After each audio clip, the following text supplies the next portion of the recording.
तो welcome all, आप सबका स्वागत है बुक 1 का चैप्टर 3 सेशन 2022-23 2022-23। जो चैप्टर हम कर रहे हैं उसका नाम है समकालीन दक्षिण एशिया, कंटेम्प्रेरी साउथ एशिया। ये इसका पार्ट 3 है। पार्ट 1 और 2 इस चैप्टर के ऑलरेडी चैनल पर अवेलेबल है। अगर आपने नहीं देखा है तो उन वीडियो को जरूर से देखना। आज हम जो टॉपिक कवर कर रहे हैं वो है पाकिस्तान में सेना और लोकतंत्र। मतलब कि पाकिस्तान में सेना और लोकतंत्र, आर्मी और डेमोक्रेसी का जो रूल है, शासन है, वो किस तरह चला है।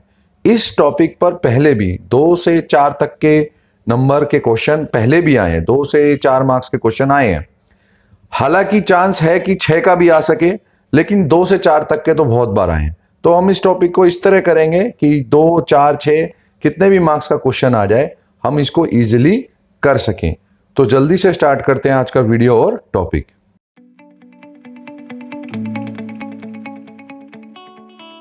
सबसे पहले आएगा सैनिक शासन। 1947 में भारत से विभाजन के बाद पाकिस्तान ने भी लोकतंत्र को अपनाया। पाकिस्तान एक स्वतंत्र देश बना और उसके बाद उसने डेमोक्रेसी को अपनाया। उसने भी भारत की तरह संसदीय शासन प्रणाली, मतलब कि पार्लियामेंट्री फॉर्म ऑफ गवर्नमेंट को अपनाया। लेकिन 1958 में 1958 में पहली बार जनरल अयूब खान, जो सैनिक जनरल थे, उन्होंने शासन की बागडोर अपने हाथों में ले ली। जल्दी ही जनरल अयूब खान ने अपने आप को फील्ड मार्शल घोषित किया और उसके बाद खुद राष्ट्रपति का पद भी संभाल लिया। अगर आपने एक मूवी आई थी भाग मिल्खा भाग, उसमें जो मिल्खा सिंह जी है वो पाकिस्तान में दौड़ते हैं। जब वो पाकिस्तान में दौड़ रहे हैं उस वक्त अगर आपने देखा हो कि सैनिक जनरल जो आते हैं वो अयूब खान ही थे। तो जैसे ही उन्होंने अपने आप को राष्ट्रपति घोषित कराया, उसके बाद शीघ्र ही उन्होंने अपना निर्वाचन, मतलब कि पहले तो खुद ही राष्ट्रपति का पद संभाला, उसके बाद अपना चुनाव भी राष्ट्रपति के रूप में करा लिया। लेकिन वहां की जो जनता थी वो सैन्य शासन के खिलाफ थी और धीरे धीरे वहां के प्रशासन में भ्रष्टाचार भी फैल गया और भ्रष्टाचार का बोलबाला हो गया। जनता का गुस्सा और भड़क उठा और 11 वर्षों के बाद अयूब खान ने अपना राष्ट्रपति का पद छोड़ दिया। लेकिन उसके बाद भी वहां डेमोक्रेसी नहीं आई। उसके बाद जो दूसरे सैनिक जनरल थे याया खान, उन्होंने शासन को संभाल लिया, या अयूब खान ने याया खान को शासन का भार सौंप दिया। तो आप देख सकते हैं कि शुरुआत के केवल कुछ समय ही 47 से 58 तक वहां डेमोक्रेसी और संसदीय शासन प्रणाली रही। बाद में वहां मिलिट्री रूल आ गया। इसके बाद आएगा निर्वाचित सरकार। याया खान के दौर में या उनके शासनकाल में बांग्लादेश संकट उत्पन्न हुआ। पाकिस्तान की सेना ने पूर्वी पाकिस्तान, जिसको आज हम बांग्लादेश के नाम से जानते हैं, वहां पर बर्बर अत्याचार के, बहुत क्रूअल एक्सप्लॉयटेशन वहां की जनता का किया। इससे पीड़ित होकर जो बांग्लादेश के, जो आज का बांग्लादेश है या पहले पूर्वी पाकिस्तान था, वहां इतने ज्यादा अत्याचार पाकिस्तान की सेना ने किए कि वहां से परेशान होकर, पीड़ित होकर जो लोग हैं वो भारत में शरणार्थी के रूप में आने लगे और शरण लेने लगे। मतलब कि या जो आज का बांग्लादेश है वहां से लाखों लाखों की संख्या में जो बांग्लादेशी है, या यूं कह लो जो पूर्वी पाकिस्तान के लोग थे, भारत में आए शरणार्थी के रूप में। इससे उत्तेजित या गुस्सा होकर याया खान ने भारत पर हमला कर दिया। इस युद्ध में पाकिस्तान की बहुत करारी पराजय हुई और स्वतंत्र बांग्लादेश का उदय हुआ। 1971 में इस पराजय के बाद शासन की बागडोर जुल्फिकार अली भुट्टो ने संभाली। यह लोकतांत्रिक प्रक्रिया से बनी एक निर्वाचित सरकार थी। तो 71 के बाद जब पाकिस्तान हार गया तो उसके बाद जो सरकार वहां आई पाकिस्तान में वो डेमोक्रेटिक या लोकतांत्रिक थी। लेकिन यह भी ज्यादा समय तक नहीं चल पाई क्योंकि 1977 में फिर से सैनिक जनरल जियाउल हक ने इस सरकार को गिरा दिया। तो देख सकते हैं वहां पर लोकतंत्र जो है कभी भी स्थायी अस्थिर नहीं रहा। लगातार सैनिक हस्तक्षेप या सैनिकों जनरल द्वारा या सैनिक शासन के द्वारा लगातार तख्ता पलट होता रहा। इसके बाद आएगा जिया उल हक की सैनिक सरकार, army rule of Zia. General Zia ul Haq ने पाकिस्तान में लोकतांत्रिक संविधान को निरस्त कर दिया, बिल्कुल खारिज कर दिया और 1982 में वहां लोकतंत्र समर्थन के लिए आंदोलन या रेवोल्यूशन जोर पकड़ने लगा। 1985 में आम चुनाव हुए जिसमें राजनीतिक दल, पॉलिटिकल पार्टीज की कोई भागीदारी या पार्टिसिपेशन नहीं था। मतलब सैनिक जनरल ने पूरी तरह तानाशाही बना रखी थी। जनरल जियाउल हक ने इसे दल विहीन लोकतंत्र जो है उसका नाम दिया, मतलब ऐसा लोकतंत्र जिसमें कोई पार्टी नहीं है। उनके द्वारा नियुक्त प्रधानमंत्री मोहम्मद जुनेजो मात्र एक कठपुतली प्रधानमंत्री थे, एक पपेट प्राइम मिनिस्टर थे। उनका कोई खास योगदान नहीं था, मतलब जो जनरल जियाउल हक कहते थे वही चलता था। शासन पर पूरा आर्मी रूल कह लो या जनरल का रूल कह लो, सैनिक जनरल का, वही चल रहा था। बाद में उन्हें मतलब कि वो जो प्रधानमंत्री थे मोहम्मद जुनेजो, उनको भी बर्खास्त कर दिया गया। 1988 में जनरल जियाउल हक की एक हवाई दुर्घटना में मौत हो गई, मृत्यु हो गई। तो आप देख सकते हैं यहां तक पाकिस्तान में चल रहा था मिलिट्री रूल।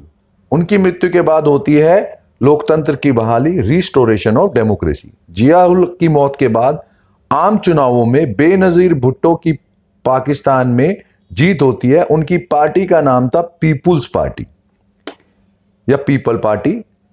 उनके नेतृत्व में एक बार फिर डेमोक्रेटिक या लोकतांत्रिक सरकार बनती है। लेकिन 1990 में इस्लामी जमहूरी इत्तेहाद पार्टी के नेता नवाज शरीफ पाकिस्तान के प्रधानमंत्री बनते हैं। 1993 में फिर से बेनजीर भुट्टो एक बार प्रधानमंत्री बनती है। 96 में राष्ट्रीय असेंबली भंग कर दी गई और 97 में फिर से नवाज शरीफ ने प्रधानमंत्री पद को संभाला या उन्होंने प्रधानमंत्री पद की शपथ ली। इसके बाद पाकिस्तान पीपल पार्टी तथा मुस्लिम लीग, इन दोनों पार्टी में बेसिकली जो बेनजीर भुट्टो की पार्टी थी और जो नवाज शरीफ की पार्टी थी, इनमें एक सत्ता संघर्ष, जो पावर को लेकर स्ट्रगल है, उसका दौर प्रारंभ हो गया। यूं कह लो दोनों पार्टियां एक दूसरे को गिराने में और खुद की सरकार बनाने में संघर्ष में लगातार लगी रही। निर्वाचित सरकार की अवस्था जो है 99 में उस समय समाप्त हो गई जब 2001 में, आपको याद होगा 1999 में कारगिल वॉर हुई थी। और कारगिल वॉर के दौरान जब पाकिस्तान की करारी हार हुई तो वहां के जो जनरल थे, जनरल परवेज मुशर्रफ, जो ये सैनिक जनरल थे, उन्होंने हार का ठीकरा प्रधानमंत्री नवाज शरीफ पर जाके सारा का सारा ठीकरा फोड़ दिया।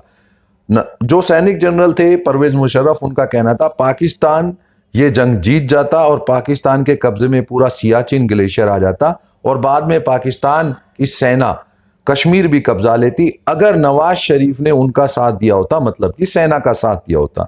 तो ये पूरा हार का ठीकरा कारगिल वॉर का परवेज मुशर्रफ ने नवाज शरीफ पर फोड़ दिया और इसी का बहाना लेकर नवाज शरीफ की सरकार का तख्ता पलट करके खुद सैनिक शासन कायम कर लिया। तो 2001 में फिर से वहां पर सैनिक शासन आ जाता है और लोकतांत्रिक सरकार समाप्त हो जाती है। फिर आते हैं हम 2001 से 2007 तक। 2001 में जनरल परवेज मुशर्रफ ने देश के राष्ट्रपति के रूप में निर्वाचन करा लिया, मतलब खुद को ही अपने आप को राष्ट्रपति बना लिया या खुद का ही चुनाव करा लिया राष्ट्रपति के रूप में। 2002 में फिर से आम चुनाव कराए गए, लेकिन शासन पर पूरी तरह से जो रूल था, शासन था, उस पर सेना का नियंत्रण या कंट्रोल रहा। 2007 आते आते परवेज मुशर्रफ की मुश्किलें, प्रॉब्लम बहुत ज्यादा बढ़ गई थी क्योंकि उनको दो तरफा प्रेशर या दबाव झेलना पड़ रहा था। एक तरफ तो जनता लोकतांत्रिक आंदोलन कर रही थी और न्यायपालिका, जो पाकिस्तान की जुडिशरी है न्यायपालिका, या यूं कह लो सीधे सीधे सर्वोच्च न्यायालय, सुप्रीम कोर्ट है, उनके साथ परवेज मुशर्रफ का पूरा जो टकरार था, पूरी तरह संघर्ष था, वो बहुत ज्यादा बढ़ गया था। यही कारण है कि 2007 में जनरल परवेज मुशर्रफ ने आपातकाल की घोषणा कर दी, पाकिस्तान में इमरजेंसी लगा दी। और फिर दिसंबर 2007 में उन्होंने सेना प्रमुख, जो उनका आर्मी जनरल का पोस्ट था, सैनिक जनरल का, उसको तो त्याग दिया, लेकिन फिर जो लोकतांत्रिक चुनाव कराए, यूं कह लो कि लोकतांत्रिक चुनाव नाम के थे, खुद ही उन्होंने चुनाव पर पूरी तरह कंट्रोल रखा और खुद को ही राष्ट्रपति निर्वाचित करा लिया या राष्ट्रपति के रूप में उन्होंने शपथ ली, या यूं कह लो कि राष्ट्रपति का पद संभाला। लेकिन ये जो चुनाव था, ये बस किसी भी तरह से स्वतंत्र और निष्पक्ष चुनाव नहीं था। इस पर पाकिस्तानी जो जनरल थे, या यूं कह लो कि पाकिस्तान के जनरल परवेज मुशर्रफ थे, इन्होंने पूरी तरह कंट्रोल या नियंत्रण बना रखा था। इस तरह से चुनाव कराया था कि ये खुद ही जीत जाएं। यही कारण है कि इस चुनाव के बाद उनका जो प्रेशर है और ज्यादा बढ़ गया, उन पर दबाव और ज्यादा बढ़ गया। जो पाकिस्तान की सुप्रीम कोर्ट, सर्वोच्च न्यायालय है और जनता है, उनका दबाव बढ़ता चला गया और धीरे धीरे उनके जो खिलाफ लोग थे बहुत ज्यादा हो गए। यही कारण है कि 2007 के बाद परवेज मुशर्रफ की समस्या बहुत ज्यादा बढ़ गई और 2008 आते आते, यूं कह लो कि 2008 आते आते वहां पर लोकतांत्रिक सरकार आई और 7 से 8 के बीच में नवाज शरीफ फिर से शासन में रहे कुछ देर के लिए और इसी दौरान 7 से 8 के बीच में जनरल परवेज मुशर्रफ को देश निकाला भी दे दिया गया। उनको देश छोड़ना पड़ा, वो देश छोड़कर चले गए, या यूं कह लो सरकार ने उन्हें देश निकाला दे दिया और देश निकाले के बाद वो पाकिस्तान से चले गए। अब हम आते हैं पाकिस्तान में 2008 से 18 तक, क्योंकि नवाज शरीफ भी वहां ज्यादा समय तक नहीं रह पाए। 7 से 8 के बीच में जो उन्होंने शासन संभाला, इस दौरान बस यही हुआ कि जनरल परवेज मुशर्रफ चले गए, लेकिन नवाज शरीफ के खिलाफ भी विरोध भी वहां पर लगातार बढ़ता रहा। मतलब नवाज शरीफ के खिलाफ भी लगातार जनता विरोध करती रही। तो नवाज शरीफ के बाद 7 से 8 के बाद 8 में बनते हैं यूसुफ रजा गिलानी, वहां के प्रधानमंत्री, पाकिस्तान के प्रधानमंत्री, और वो जून 2012 तक रहते हैं, 4 साल 86 दिन। ये पाकिस्तान पीपल पार्टी के थे। इनको भी डिस्क्वालीफाई कर दिया जाता है। इनके खिलाफ भी पाकिस्तान के सुप्रीम कोर्ट में कंटेम्प्ट ऑफ कोर्ट की अवमानना का जो है निर्णय दे दिया जाता है। इस कारण इनको भी प्रधानमंत्री पद छोड़ना पड़ता है, या ये प्रधानमंत्री पद से इस्तीफा दे देते हैं। इसके बाद आते हैं रजा परवेज अशरफ। ये जून 2012 से मार्च 2013 तक रहे। ये केवल 275 दिन तक रहे। ये भी पाकिस्तान पीपल पार्टी के थे। जो गिलानी थे, यूसुफ रजा गिलानी, जब इनको डिस्क्वालीफाई कर दिया गया था, या यूं कह लो इनको अयोग्य घोषित कर दिया गया था क्योंकि इन्होंने कोर्ट की अवमानना की थी, तो उनके बाद रजा परवेज अशरफ 275 दिन तक प्रधानमंत्री रहे। इसके बाद आते हैं पाकिस्तान में फिर से नवाज शरीफ। तो नवाज शरीफ बहुत बार प्रधानमंत्री पद पर रहे और हटे। नवाज शरीफ ने रिकॉर्ड बना लिया लगातार हटना बनना हटना बनना। जून 2013 से लेकर जुलाई 2017 तक 4 साल 53 दिन फिर से नवाज शरीफ रहते हैं पाकिस्तान के प्रधानमंत्री। ये पाकिस्तान मुस्लिम लीग के थे। 2013 में इन्होंने अपना जो है थर्ड नॉन कंजिक्यूटिव टर्म को, जो तीसरा इनका लगातार कंजिक्यूटिव टर्म था, उसको अपनाया और 182 सीटें जीती 342 में से। ठीक है, और उसके बाद क्लियर मेजोरिटी जो है साफ साफ बहुमत से आ गए। लेकिन फिर से देखो कितना ज्यादा परिवर्तन है। इनको डिस्क्वालीफाई कर दिया गया जुलाई 2017 में, अयोग्य कर दिया गया पाकिस्तान की सुप्रीम कोर्ट या सर्वोच्च न्यायालय के द्वारा। और मुकदमा क्या था? Panama paper case. ये जो पनामा मुकदमा है, पनामा पेपर मुकदमा या पनामा पेपर केस, इसके कारण चलते इनको इस्तीफा देना पड़ा, या पाकिस्तान के सुप्रीम कोर्ट ने इनको अयोग्य घोषित कर दिया। तो ये भी अपना पूरा 5 साल नहीं कर पाए, जो 5 ईयर का टेन्योर था, पर नवाज शरीफ इसको पूरा नहीं कर पाए। इसके बाद आए शाहिद खाकान अब्बासी। ये अगस्त 2017 से 31 मई 2018 तक रहे, 303 दिन के करीब, पूरा 1 साल भी नहीं निकाल पाए। ये पाकिस्तान मुस्लिम लीग पार्टी से थे। पाकिस्तान में जो इलेक्शन हुआ था, तो उसमें ये प्राइम मिनिस्टर के रूप में आए, क्योंकि अभी नवाज शरीफ की पार्टी के पूरे 5 साल हुए नहीं थे। जो बचे दिन थे उसको देकर नवाज शरीफ के बाद इनका टर्म चालू होता है, और इनका जो टर्म है वो 31 मई 2018 को खत्म हो जाता है। इसके बाद वहाँ की जो नेशनल असेंबली है वो डिसॉल्व हो जाती है। उनको बस केयर टेकर के रूप में, जब तक कि नए नहीं आते, तो वहाँ पर एक जनरल इलेक्शन, जो आम चुनाव कराए जाने थे, तब तक के लिए ये रहते हैं।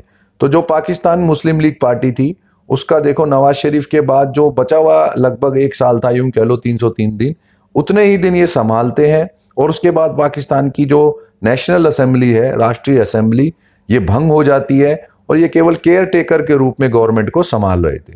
तो ये 5 साल ना रहकर सिर्फ तब तक के लिए संभाल रहे थे जो यहाँ पार्टी के बचे हुए, जो यहाँ चुनाव के बचे हुए दिन हैं, उनको संभाल रहे थे, या केयर टेकर के रूप में काम कर रहे थे प्रधानमंत्री के पद पर। वर्तमान स्थिति 18 के बाद पाकिस्तान में एक बार फिर से हालात बदलते हैं, और अब तक जो 2 पार्टी थी, पीपल पार्टी और मुस्लिम लीग पार्टी, इसके बाद एक और पार्टी बनती है जिसके बारे में हम बहुत अच्छी तरह जानते हैं। पाकिस्तान के पूर्व क्रिकेटर कप्तान जो इमरान खान थे, इनकी कप्तानी में पाकिस्तान ने 1992 में वर्ल्ड कप भी जीता था। ये खुद की एक पार्टी बनाते हैं, तहरीके इंसाफ, और ये पार्टी बहुत पाकिस्तान में फेमस होती है। 2018 में पाकिस्तान के इमरान खान और पाकिस्तान के इमरान खान की पार्टी तहरीके इंसाफ पाकिस्तान में भ्रष्टाचार के विरुद्ध और इस्लाम के पक्ष में, जो बेसिकली पूरा इमरान खान का कैंपेन था, चुनाव प्रचार था, वो भ्रष्टाचार के खिलाफ था। तो भ्रष्टाचार के खिलाफ और इस्लाम के पक्ष में जनता से वोट मांगते हैं। जनता ना केवल उनको वोट देती है, जनता में वो बहुत प्रिय हो जाते हैं और इतने बड़े पैमाने पर वोट मिलती है कि उनको सबसे बड़ी पार्टी का दर्जा भी मिल जाता है, पाकिस्तान की सबसे बड़ी पार्टी वो बन जाते हैं। परंतु देखो, यहां पाकिस्तान में बहुत ज्यादा, आप कह सकते हो कि इतना ज्यादा शासन में कहते हैं प्रेशर, दबाव, या इतना ज्यादा पाकिस्तान में क्या कहते हैं शासन को लेकर बहुत ज्यादा परेशानियां हैं कि 2022 में इमरान खान की सरकार के खिलाफ फिर से अविश्वास प्रस्ताव, नॉन कॉन्फिडेंस मोशन या नो कॉन्फिडेंस मोशन पास हो जाता है और इमरान खान की सरकार गिर जाती है। अब वहां के प्रधानमंत्री बनते हैं शहबाज शरीफ, जो 11 अप्रैल 2022 को प्रधानमंत्री के रूप में शपथ लेते हैं। तो आप देख सकते हैं ये सरकार भी अपने पूरे 5 साल पास नहीं कर पाती या पूरे 5 साल काम नहीं कर पाती। और आप लोगों को जानकर हैरानी होगी कि आज तक इतिहास में पाकिस्तान का कोई भी प्रधानमंत्री, सरकार नहीं कह रहा हूं मैं, देखो सैनिक जनरल की सरकार तो चली है 5 साल से ज्यादा, लेकिन एक भी प्रधानमंत्री के पद पर या एक भी व्यक्ति प्रधानमंत्री के पद पर पूरे 5 साल काम नहीं कर पाया है। तो ये कितना बड़ा एक देख सकते हो कि वहां पर क्या शासन में अस्थाई या अस्थिरता, यूं कह लो कि एक स्टेबिलिटी के नाम पर कुछ है ही नहीं। तो इस वक्त वहां पर देखोगे शहबाज शरीफ की सरकार है और इमरान खान लगातार इस सरकार का विरोध कर रहे हैं और इमरान खान के समर्थक वहां लगातार इसका विरोध कर रहे हैं। हो सकता है कि यह सरकार भी जल्दी गिर जाए और दोबारा से चुनाव कराए जाए। तो इसके आगे जो पार्ट 4 है, पाकिस्तान में लोकतंत्र के मार्ग में कठिनाइयां, क्योंकि हमने देखा कि कोई भी चुनी हुई सरकार 5 साल पूरे नहीं कर पाती। तो जो नेक्स्ट पार्ट है वो पाकिस्तान में लोकतंत्र के मार्ग में कठिनाइयां है। जो 5th पार्ट है वो है भारत और पाकिस्तान में तनाव के कारण। 6th पार्ट है श्रीलंका में जातीय संघर्ष। और 7वां पार्ट है बांग्लादेश संकट और बांग्लादेश का निर्माण, बांग्लादेश क्राइसिस और फॉर्मेशन ऑफ बांग्लादेश। ये सारे वीडियोस मैं ऑलरेडी बना चुका हूं, हालांकि ये पहले बनाए थे, लेकिन इनमें कोई भी चेंज नहीं है। देखो, मैं आपको एक बात क्लियर कर दूं कि मैं सारे पुराने वीडियोस में छोटे छोटे चेंज करके दोबारा डालता रहूं तो उसका कोई खास फायदा नहीं है। इन चारों ही पार्ट्स में, इन चारों वीडियो में कोई चेंज नहीं है, जो पहले था वही है। इसलिए मैं बस इसका जो थंबनेल है उसको अपडेट कर दूंगा और इन सारे वीडियोस का जो लिंक है मैं डिस्क्रिप्शन में डाल दूंगा, क्योंकि ये सारे वीडियोस ऑलरेडी चैनल पर हैं। तो दोबारा से इनको चेंज करके डालने का कोई खास लॉजिक नहीं बनता है, क्योंकि मैं ये नहीं चाहता कि आप जबरदस्ती एक ही चीज को दोबारा दोबारा देखो, ऑलरेडी चैनल पर है। हाँ, बस सेशन और क्या कहते हैं जो चैप्टर का नेम जो इस वक्त अपडेट हुआ है और चैप्टर का सीक्वेंस जैसे नंबर चेंज हुए तो वो अपडेट कर दूंगा, और इसका जो थंबनेल है वो भी मैं अपडेट कर दूंगा नए सेशन के अकॉर्डिंग। तो थैंक यू फॉर वॉचिंग, जल्दी मिलेंगे अगली वीडियो में। मैं हूं विक्रांत, आप देख रहे हैं पॉलिटिकल साइंस 90+ मार्क्स।